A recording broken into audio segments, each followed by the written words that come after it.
Jalak Tilamsari adalah bagaimana perilaku kepala rumah tangga itu bisa nantinya akan membawa rumah tangganya itu menjadi rumah tangga yang penuh keindahan. Pamor Tambal ini mengajarkan kepada kita bahwa yang namanya manusia, apalagi kita sebagai kepala rumah tangga, itu selalu tidak ada yang sempurna. Dengan Gonjo Wulung ini disembunyikan itu semua. Artinya kalau kita bicara rumah tangga, ya apa-apa yang tadi menjadi rahasia rumah tangga itu ya jangan kita umbar-umbar. Bersama channel Merawat Budaya Nusantara sebagai bagian dari Bocah Alam Anak Zaman, kita berkegiatan utamanya adalah nguri-nguri alam.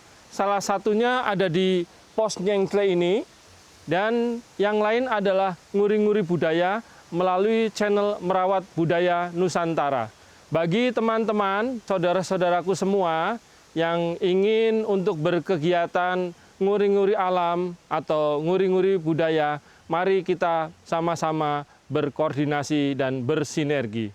Untuk itu kami mengucapkan salam lestari. Bersama kita bisa, tekad itu hakku, kemalasan itu milikmu.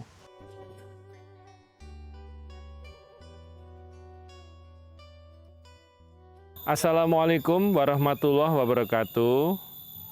Salam sejahtera, rahayu, sampurasun. Kepada para saudaraku se-Nusantara, se-Indonesia, kita bertemu kembali di channel Merawat Budaya Nusantara. Kali ini kita masih berjumpa kembali dengan keris Kulonan, khususnya kemungkinan dari daerah Banten, Cirebon. Kita lihat kerisnya. Nah, kerisnya kali ini adalah keris dengan dapur Jalak Tilamsari. Pamornya ini tambal. Jadi, dapur Tilamsari ini ciri khasnya adalah di sini ada yang namanya pejetan, kemudian dia punya tikel alis, dia punya seraweyan, kemudian ada tingil di sini. Jadi ini yang membedakan dengan dapur Tilamsari. Kalau Tilamsari ada yang menyatakan tidak pakai tingil. Tapi apapun, intinya adalah bahwa semakin banyak kita berjumpa dengan berbagai macam atau keanekaragaman dari budaya Nusantara. Nah, kalau kita bicara keris dari wilayah-wilayah Kulonan, khususnya Banten atau Cirebon, kita bisa kembali kepada akar sejarah terbentuknya waktu itu Kerajaan Banten. Jadi Kerajaan Banten itu adalah kerajaan yang terbentuk di masa-masa menjelang masuknya para pedagang dari Eropa, yaitu mulai dari Portugis, mungkin Inggris, Belanda, ke wilayah Nusantara, yang di sana itu akhirnya mereka sebetulnya adalah melakukan kolonialisme. Sama, awalnya berdagang, tapi ingin menguasai perdagangannya. Itulah karakter-karakter manusia yang bisa hingga saat ini pun kita lihat tentang mereka. Tapi terlepas dari itu semua, keris dari wilayah Kulon khususnya Banten ini karena memang kemudian disitulah terjadi perebutan wilayah perdagangan yang berujung pada peperangan, berujung pada kolonialisme, sehingga keris-keris dari wilayah Banten khususnya itu selalu bentuknya itu cukup tebal, kemudian gagah seperti umumnya digunakan untuk kebutuhan bukan sekedar pusaka tapi juga senjata. Maka berbeda dengan keris-keris sebelumnya yang cenderung tipis, kecil, ramping dan sebagainya. Kalau yang Banten ini agak berbeda karena dia mungkin dulunya adalah juga digunakan sebagai senjata. Nah, jalak tilamsari itu kembali kita belajar dari burung jalak. Tapi kalau dikaitkan dengan tilamsari, artinya sebuah sari atau keindahan dari rumah tangga, maka jalak tilamsari, jalak dalam hal ini adalah sang lelaki atau pemimpinnya. Jadi jalak tilamsari adalah bagaimana perilaku kepala rumah tangga itu bisa nantinya akan membawa rumah tangganya itu menjadi rumah tangga yang penuh keindahan, penuh keserasian, sebagaimana layaknya sari atau intisari dari sesuatu. Jadi jalak tilam sari ini bagi sebagian orang justru para leluhur kita itu mengajarkan bagaimana seorang laki-laki itu di dalam menjalani kehidupan sebagai kepala rumah tangga. Kalau kepala rumah tangga dia harus punya tanggung jawab, dia harus mampu untuk membawa langkah dan tujuan keluarganya itu kepada langkah dan tujuan kemana awal mula dari rumah tangga itu dibentuk. Jadi kalau kita bicara jalak tilam sari, burung jalak itu adalah seperti kami ungkapkan pada episode sebelumnya, adalah burung yang setia, yang semangat tiap pagi, itu kemudian dia udah langsung berkicau biasanya kalau yang punya burung jalak. Kalau ada orang datang dia akan berbunyi. Itu adalah menunjukkan bahwa dia itu burung yang selalu waspada, penuh semangat di dalam mencari kehidupan, kemudian setia terhadap pasangannya atau tujuannya. Dari itu semua maka kelihatan bahwa jalak tilam sari itu mengajarkan bagaimana berumah tangga itu sebagai lelaki harus seperti apa.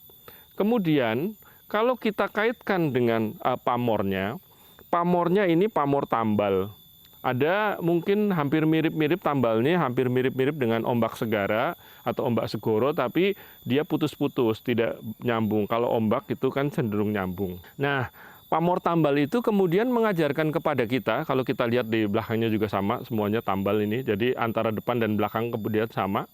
Pamor tambal ini mengajarkan kepada kita bahwa yang namanya manusia, apalagi kita sebagai kepala rumah tangga, yang namanya manusia itu selalu tidak ada yang sempurna.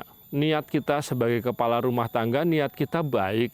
Tapi belum tentu benar itu ketemu benar. Atau baik belum tentu ketemu pasnya. Maka tadi perlu adanya tambal.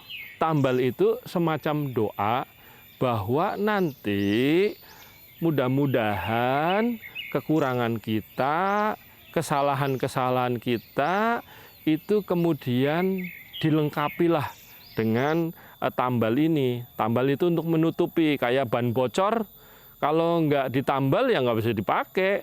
Nah, tapi begitu ditambal, itu bocornya menjadi hilang. Demikian pula halnya dengan tambal di keris ini, di pamornya, pamor tambal ini. Itu juga sama.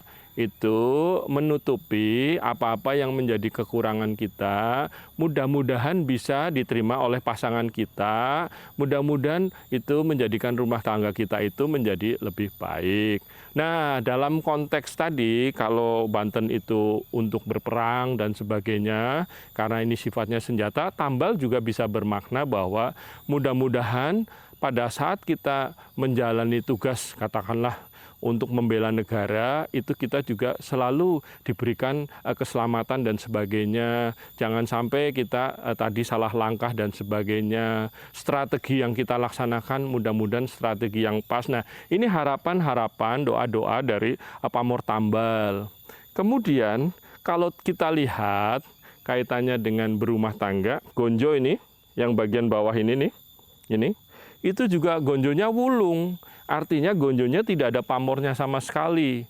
Itu biasanya gonjo wulung itu untuk menyembunyikan sesuatu dari kira-kira pusaka itu pusaka yang seperti apa doa dan harapannya. Atau mungkin pusaka ini kira-kira manfaatnya akan seperti apa begitu. Nah, sehingga dibikinlah gonjo wulung. Karena zaman dahulu itu ada orang yang dengan melihat gonjonya saja sudah tahu, oh ini pusakanya pasti kemungkinan pusaka ini pamornya ini gitu. Saking sudah sangat terbiasanya dan mereka mungkin para leluhur dahulu itu sudah istilahnya sangat mendarah daging terhadap pusaka-pusaka sehingga bisa seperti itu. Nah, dengan gonjo wulung ini disembunyikan itu semua. Artinya kalau kita bicara rumah tangga, ya apa-apa yang tadi menjadi rahasia rumah tangga itu ya jangan kita umbar-umbar, jangan kita sampaikan kemana-mana. Itu harus tetap kita jaga sebagai sebuah rahasia internal atau rahasia rumah tangga itu saja. Anak-anak bahkan pun nggak boleh tahu. Itulah cara lelaki bagaimana harus memimpin rumah tangganya.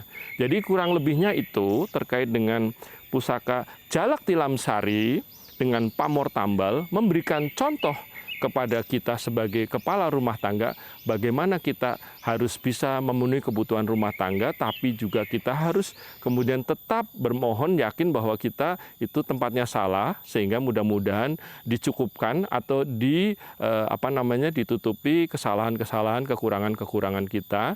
Jadi itu saja yang dapat kami sampaikan. Mudah-mudahan ada guna dan manfaatnya khususnya untuk diri kami pribadi. Mudah-mudahan juga akan menyentuh kepada kita semua untuk semakin semangat dalam merawat budaya Nusantara. Karena dengan merawat budaya Nusantara sama halnya kita ikut berpartisipasi dalam merawat Indonesia. Terima kasih. Wassalamualaikum warahmatullahi wabarakatuh. Salam sejahtera, rahayu, sampurasun. Khusus untuk penjelasan yel-yel tadi, sebagai yel-yelnya bocah alam anak zaman, salam lestari itu artinya adalah kita berharap agar alam ini, khususnya jagat Kang Gumelar itu bisa menjadi lestari. Menjadi lestari karena kita semua beraktivitas di atasnya. Kita beraktivitas di dalamnya. Jadi kalau alamnya yang rusak, yang pertama ikut rusak atau kehidupannya hancur adalah kita sendiri. Itulah maka kita mengucapkan salam lestari. Bersama kita bisa, karena kami menyadari bahwa untuk bisa menjadikan alam lestari itu memerlukan kerjasama semua pihak. Kami adalah bagian dari kecil dari semua pihak yang bisa menjadikan alam ini lestari. Kemudian tekad itu haku, itu artinya kami sebetulnya sedang mengajak diri kami pribadi, segenap pikiran kami, segenap rasa kami, segenap batin kami, segenap hati kami untuk bisa hadir menjadi satu guna menguatkan diri, menguatkan tekad untuk nguri-nguri alam dan budaya. Sedangkan kemalasan itu milikmu itu sebetulnya bukan kita sedang membicarakan orang lain yang malas, bukan. Tapi itu adalah bagian dari kami yang ingin bagian kemalasan itu kami buang jauh-jauh, kami hindarkan jauh-jauh. Sehingga yang muncul adalah segenap tekad untuk melestarikan alam maupun melestarikan budaya. Demikian penjelasan mengenai yel-yel tadi. Terima kasih.